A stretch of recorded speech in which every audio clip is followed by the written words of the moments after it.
Have you at times thought the world has simply gone off the deep end?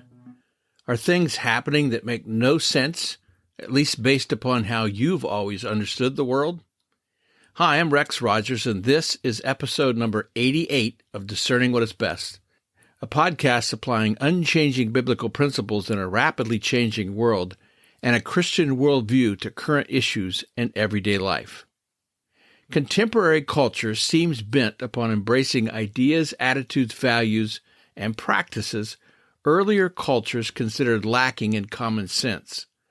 I call this phenomenon a celebration of irrationality. It goes right to worldview.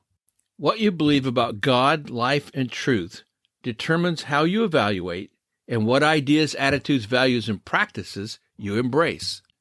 The prime reason contemporary culture celebrates irrationality is that the current cultural zeitgeist, or spirit of the age, jettisoned the idea of moral absolutes for moral relativism. There is no truth, we are told. No God, but no truth. Or we hear, it may be true for you, but not true for me. And since we can know nothing for sure, we cannot believe anything for sure.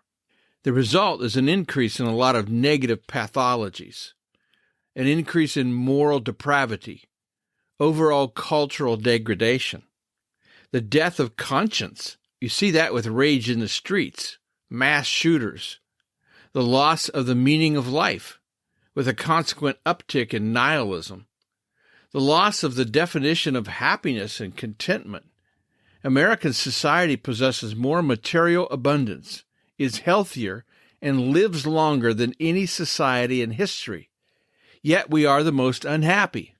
Loss of common purpose, common cause, common sense.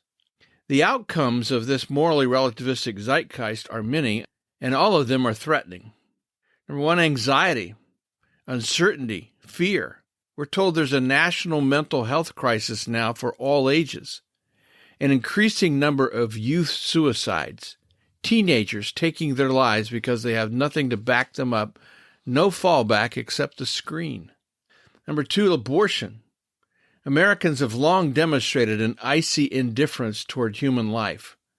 If children are an inconvenience, just get rid of them. Kill off your future.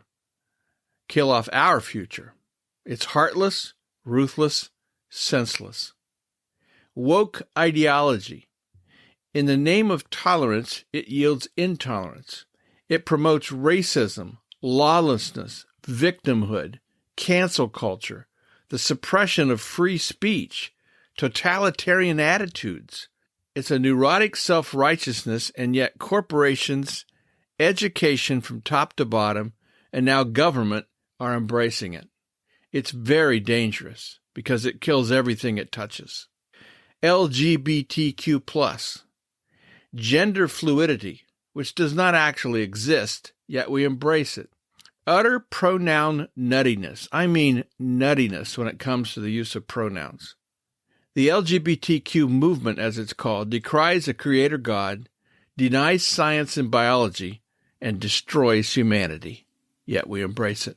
It makes no sense. Substance abuse. Now we have a fentanyl epidemic, with 100,000 plus dying from this drug per year. Narcotics becoming more and more toxic every year. And yet we keep wanting more to fill the emptiness within. It does not work, and it's irrational, but we keep hammering ourselves with these hard drugs nonetheless. Debt. In the late 1980s, we legalized commercial gambling.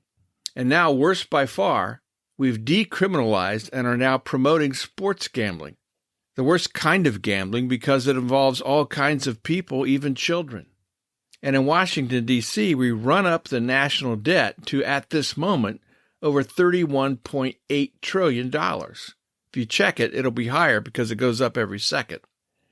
We spend beyond our means, and we spend beyond other people's means, our children and our grandchildren.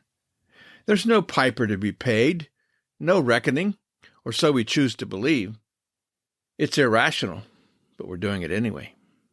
Our culture cannot sustain itself indefinitely with this kind of pell-mell rush to celebrate irrationality, to bury ourselves.